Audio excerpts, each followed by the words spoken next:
What's going on, everybody? It's your boy Zamboni. I am an herbalist and astrologer, and it is time to talk about the astrology of the week ahead. Thank you, as always, for being here. Thank you for being a part of this community. Thank you for sending me a tip via Venmo, Cash App, PayPal. That's just hella helpful. I've been going through some shit recently, and it's just every time somebody sends me a little $5 thank you, it just helps me to remember that, like, the work I'm doing is sometimes helpful to people. So thank you so much for doing that. Thank you for being here. Let's talk about the astrology of the week ahead.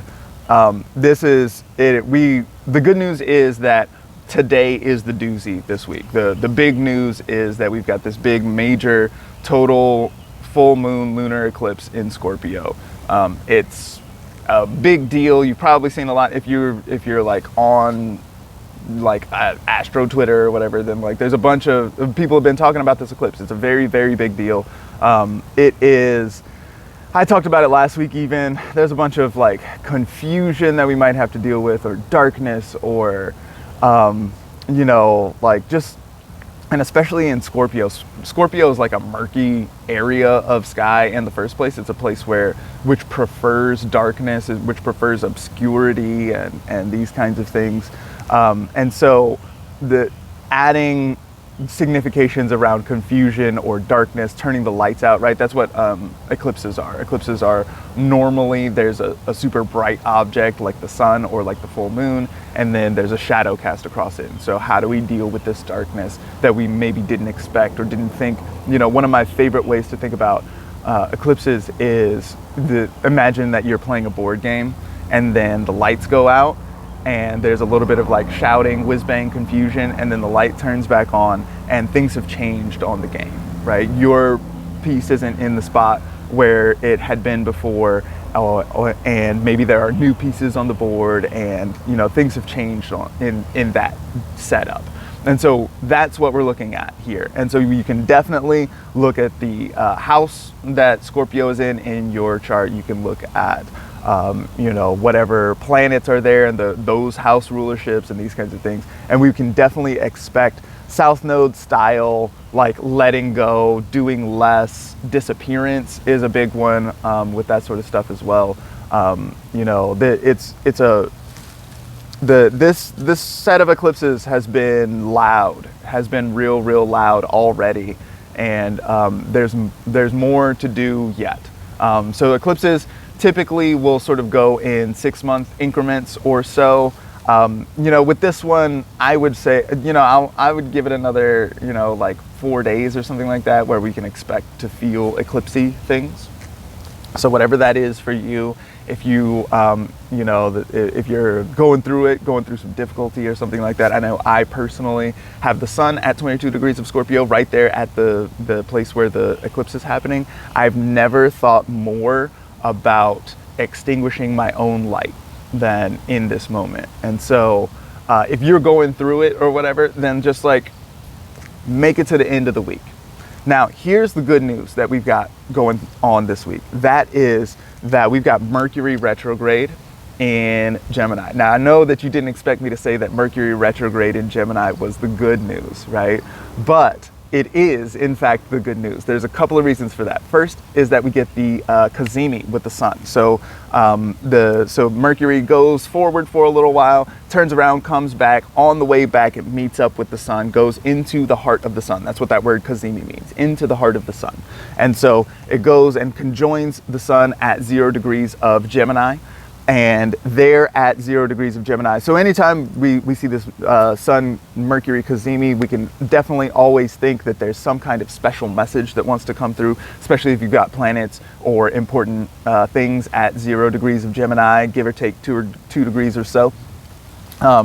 Then a special message wants to come through. There might be some kind of moment of clarity or something like this. And whenever we're thinking about a moment of clarity that goes along with Mercury retrograde, then it's like, oh, I've been doing this all wrong because of this, or like I didn't see that my method was wrong because of this other confounding piece of information or something like this, right? So there's this sense Mercury retrograde is always going to be dealing with errors, mistakes, delays, miscommunications, all that sort of stuff.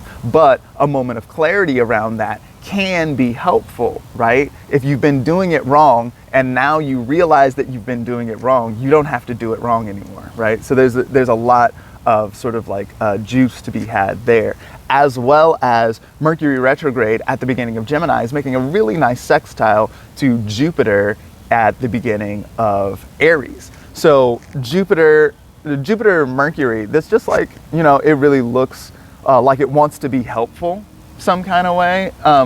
The Mercury retrograde is annoying, it's slow, it's difficult to work with, but that Jupiter makes it feel like there's help on the way, like it maybe wants to be worth it, or you know, like there's some kind of like hope or optimism or buoyancy that wants to come with that. Now, of course, we are still looking at confusion from a lot of directions. That Jupiter in Aries is ruled by Mars. What's going on with Mars? Oh, well, Mars is going to conjoin Neptune this week. And so Mars has been in Pisces with Neptune for a while. This is not clear and direct Mars. This is not a Mars that is like, you know, whenever we think about Mars and like combatants or soldiers or something like that, like strong direct executive action is important in that scenario. You need somebody to tell motherfuckers what we're gonna do, where to be, and how it's gonna operate, right? That's what Mars in a martial context wants to do. Mars with Neptune in Pisces is confused. Like, what are we doing? What do we mean to do? Like, why are we here in the first place? This kind of thing, right? So again, that along with the lights going out, along with Mercury retrograde, we're still like, this is definitely looking very confusing. It doesn't look like, this week doesn't look like the solution to problems. This week doesn't look like you're taking it and turning the thing around and now it's all better. But it does look like a moment where you can get some insight as to how that pivot might take place, right? If we want to push toward better, more desired outcomes. And again, there's gonna be a push moment. That push moment is coming, but not right now, because right now we just need to review. There's so much review that needs to take place here. You know, like your journal was never more useful than it's going to be this week, to just like sit there and work with it and deal with all the things that, you know, this Mars is also going to be making a sextile to the Sun. And so Mars and Jupiter are all very nearly conjunct. They're across the sign boundary, Mars in Pisces, Jupiter in Aries, the same way that for most of the week, the Sun is in Taurus and Mercury is in Gemini. And so they're closely conjunct while being separated by the sign boundary.